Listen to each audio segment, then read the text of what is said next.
네, 저는 정재곤인데요. 제가 소속된 한국교회법학회는 익히 아시는 분도 많이 있을 겁니다.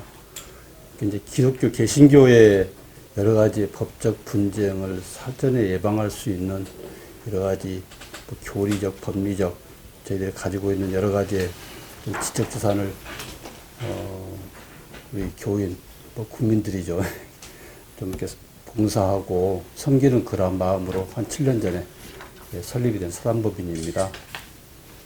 그 교육법학회에서는 주로 이제 사단법인 이제 순수한 학술 연구 단체니까요. 이제 여러 가지의 우리 기독교 개신교에서의 교단 헌법이나 청관, 성경적 원리에 의해서 이런 여러 가지 것들을 이제 검토, 연구, 분석해서 이제 실제 그 필드에서 교계에서 일어난 여러 가지 것들을 이겨야 될 교회, 이겨야 될 목회자가 이기게끔 또 그러한 질서가 확립이 되는 것이 또 우리 국가로 봐서나 여러 국민들에게 또 건전한 사법 질서 흐름에 이바지 한다고 생각이 돼서 그런 일들을 하고 있는데요. 제가 오늘 이 모임은 제가 초대받고 참여해서 또 저는 이제 다른 종교에 대해서는 깊이 있는 것은 잘 모릅니다. 배우는 자세로 제가 이렇게 임했고요. 발제자께서 워낙 많은 준비를 해서 잘 해주셔서 거기에 대해서 저희 교계 입장을 조금 앉아서 해주셔도 괜찮습니다. 제가 가지고 있는 그런 짧은 견해를 좀 오늘 토론해서 발표하고자 합니다. 그러면 앉아서 보겠습니다.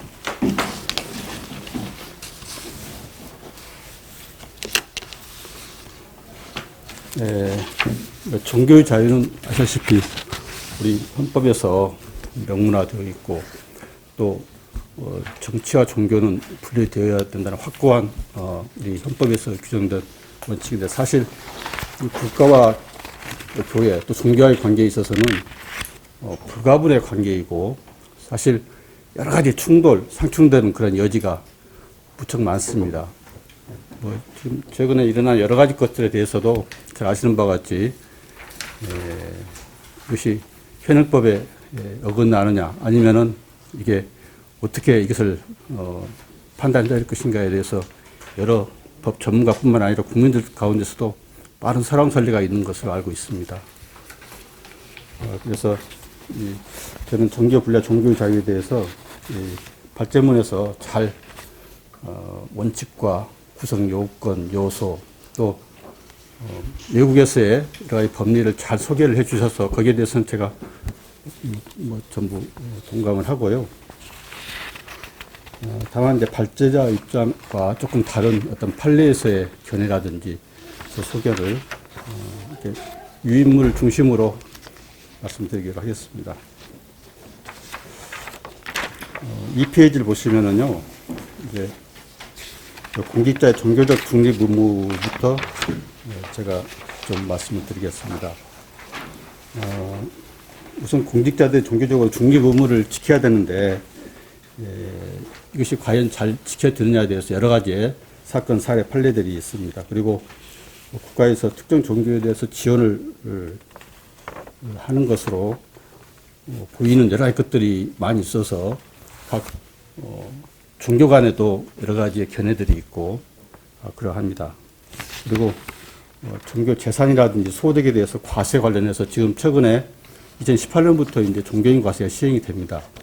거기에는 7대 종단 교단이 참여하고 있는데 여기에 있어서도 같은 견해 또는 여러 가지의 그 논의가 필요한 것들이 많이 있습니다. 그래서 종교인 과세 협의체도 지금 구성이 돼가지고 매월 또는 두 달에 한 번씩 여러 회의를 해가지고 거기에서 각 교단에서 그 대표자들이 나와서 여러 가지 견해들을 하고 있는데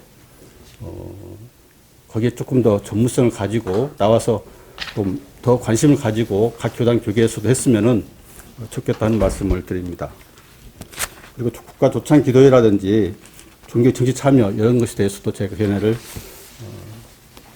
말씀드리고자 합니다. 우선 종교적 중립 의무에 있어서 여기에서는 이제 발제자께서는 군종 장교가 이제 군인과 성직자의 이중적 지위를 가지고 있는데 여기 있어서 이러한 그 판례 입장에 대해서 좀 비판적인 견해를 표현하셨는데 저는 이 종교적 중립 의무를 그대로 수행한 것이다. 공군의 그런 조치는 적절하다고 저는 봅니다. 왜냐하면은 이단의 종파에 관련해서는 이제 각 종교 내부적인 것이긴 하지만은 굉장히 많은 그 심각한 문제점을 이야기하고 또 특히 이 기독교에 관해서도 굉장히 많은 엔티 기독교 세력들이 정말 집요하게 침투하고 또 그것이 상당히 좋지 않은 악의적인 진짜 있어서는 안 될 그러한 여러 가지 행위들을 일삼고 아주 그것을 전문적으로 또 습관적으로 하고 있는 견해가 많아서 교단으로서는 굉장히 물론 교단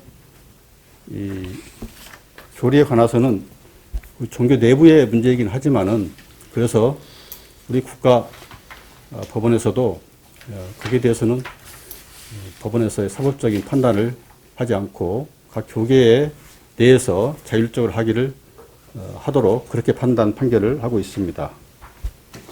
교수님, 죄송한데요.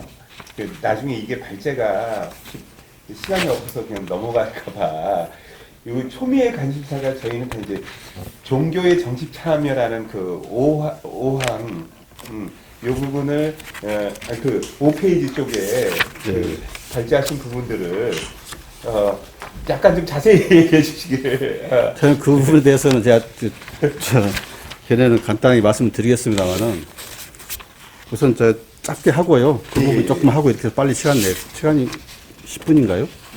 예. 그다음 정교분야 국가 지원에 있어서 이제 강원도 횡성군 풍문 성당 테마파크 조성 사업에 대한 판례에 대해서도 정교분리 원칙에 유효된다고 이제 1심 판결문을 발제자는 이제 인용을 하셨습니다. 근데 이게 대법원에서 평등권의 정교분리 원칙에 위배되지 않는다고 이렇게 판단을 했습니다. 그리고 이 사찰의 문화재 관람료에 대해서는 제가 이제 지난번에도 한번 나와서 말씀을 드렸습니다만은 이게 문화재보호법 49조가 헌법에 위반되지 않느냐 하는 그런 견해를 저희들은 가지고 있습니다. 이게 대해서 이제 여러분들 의견은 어떠신지 그것도 다음에 좀 다시 논의가 됐으면 좋겠고요. 그 다음에 정교 분리에 관련되는 여러 가지 정치 관련된 것 중에서 우선 국가조찬 기도회는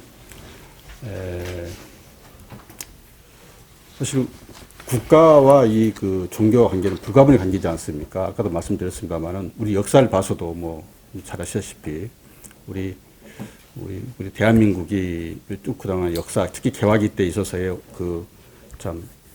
일제치하에서 나라를 찾고자 하는 또 6.25 동란을 거치면서 그 뒤에 이승만 대통령의 부정선거 관련한 그럼에도 불구하고 여러 가지 산업화, 그런 민주화 과정에서 종교의 역할은 상당 부분 있었다고 이제 객관적으로 일반적으로 보고 있습니다. 카톨릭계에서 이제 많은 민주화 투쟁에서도 많은 의견들, 충돌 어떤 그런 주장들도 많이 있었고, 그래서 개신교 쪽에서는 그런 대로 좀 조용히 있다가 이제 최근에 이 광야교회라든지 이런 여러 가지 것들에 대해서 많은 지금 논란들이 많습니다. 그렇지만은 우리 교인도 국민 한 사람입니다. 그래서 표현의 자유는 있을 수 있는 것인데 그것이 과도하게 어느 정도의 범위 내에서 인정할 것이냐 하는 것이 이제 실정법과의 관계에서 여러 가지 지금 정부에서 지금 광야교회 텐트를 지금 다 지금 걷어 드리려고 하는 그런 움직임이 있지 않습니까? 그래서 여러 가지 이제 앞으로도 지금 이거 가지고도 여러 가지 상당히 이제 좀 충돌 여지가 많이 있는데요. 그래서 일단 정치에 관여를 하고 이 종교인이 해서는 물론 이제 한계가 있어야 되고 그것은 성직자라 그래서 절대 뭐 예외적으로 어떤 혜택을 받거나 그래서도 안 되죠. 물론 그렇지만은 의견의 표현의 자유는 지켜져야 한다는 것을 원론적인 것을 말씀을 제가 드리겠습니다. 그리고 이제 뭐 독일과 같은 경우도 그렇고 미국에서도 이 기독교 뭐 정당은 아니지만 기독교가 정치에 미치는 영향은 매우 크고 그다음 여러 가지 것들도 같이 종합적으로 검토를 해서 좀 판단을 해야 될 것이라고 봅니다. 다음에 차별금지법에 관련해서는 이제 또 동성애 뭐 성적 지향 관련해서 또 국가인권의법이나 여러 가지 지금 국가인권정책 기본계획 관련해서도 우리 기독교에서는 그게 인권은 좋지만은 거기에는 독소 조항이 있는 것은 이제 엄연한 그 현실이고 사실이고 또 그걸 가지고 그것은 이제 우리 초중 고등학교 학생들에게는 미치는 영향은 지대하기 때문에 특히 학부모들이 극구 반대하는 부분들이 많이 있습니다. 그래서 그러한 것들을 제가 좀 모아서 쭉 서술을 했는데 특히 이 국회 들어와 가지고 국회의원들이 정말 좀 우리 학생들 위해서는 그렇게 그러한 그 조례가 만들어져서는 안 되는 것인데 그렇게 지금 시도를 하고 각 지금 시도마다 이미 지금 완성이 되어 있는 그러한 시도도 있고요. 그렇지 않고 지금도 계속 지금 교계와 많은 충돌이 있고 있는 그런 상황이 있습니다. 그래서 이런 것들은 제 입장에서는 독소 조항만큼은 그때 어떤 입법이 안 되니까 자꾸 이제 NAP라고 해가지고 이걸 통해서 이제 조례를 제정하는 그런 것들이 지금 각 시도마다 지금 있어서 굉장히 지금 어려움에 처해 있는 게 현실입니다. 그래서 이런 부분에 대해서는 같이 공론화하고 해서 어떤 그런 우리 후세들을 위해서 교육만큼은 교육에 있어서만큼은 그런 독소 조항이 꼭 반영되지 않도록 해줍사 하는 그러한 부탁이랄까요? 저희 견해를 그렇게 하면서 마치도록 하겠습니다. 뭐 정교 분리 관련해서 세금 분야라든지 법원 관련해서는 많은 저희 이제 연구가 있었지만은 이것은 발제와 직접 관계되는 것은 아니어서 이 정도로 마치도록 하겠습니다.